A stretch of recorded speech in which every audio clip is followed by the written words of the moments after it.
আসসালামু আলাইকুম। দেশি কিচেন ডায়েরিসে আপনাদের স্বাগতম।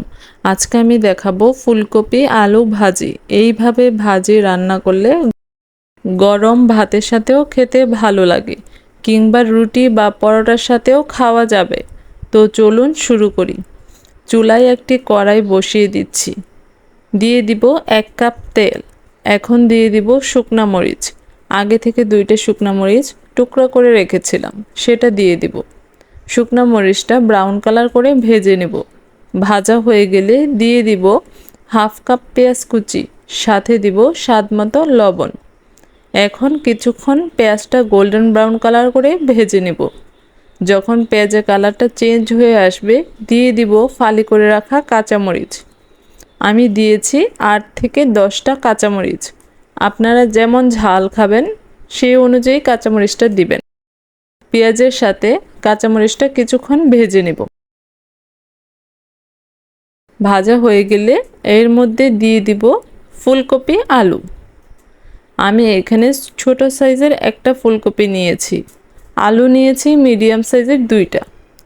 ফুলকপি যেমন ছোট করে কেটে নিয়েছি, ওইভাবে আলুগুলাও কেটে নিয়েছি। এই ভাজিটা হবে ঝরঝরে, কোনো পানি দিব না।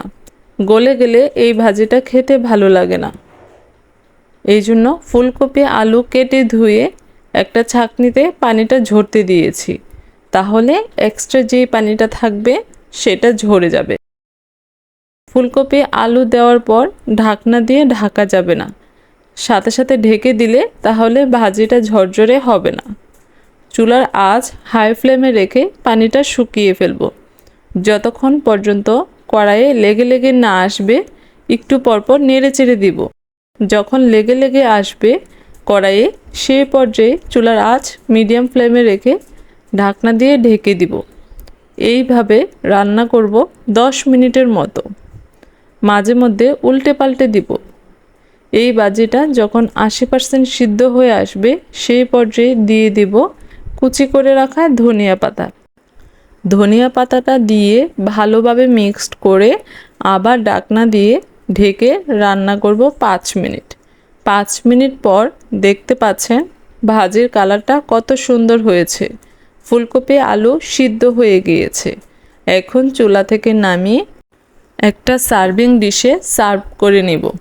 কেমন লাগলো আমার আজকের রেসিপিটি অবশ্যই কমেন্ট করে জানাবেন। আজকের রেসিপিটি যদি ভালো লেগে থাকে তো প্লিজ ভিডিওটিতে লাইক, শেয়ার, কমেন্ট এবং সাবস্ক্রাইব করে পাশে থাকবেন। আজকের মতো এইখানেই শেষ করছি। আল্লাহ হাফেজ।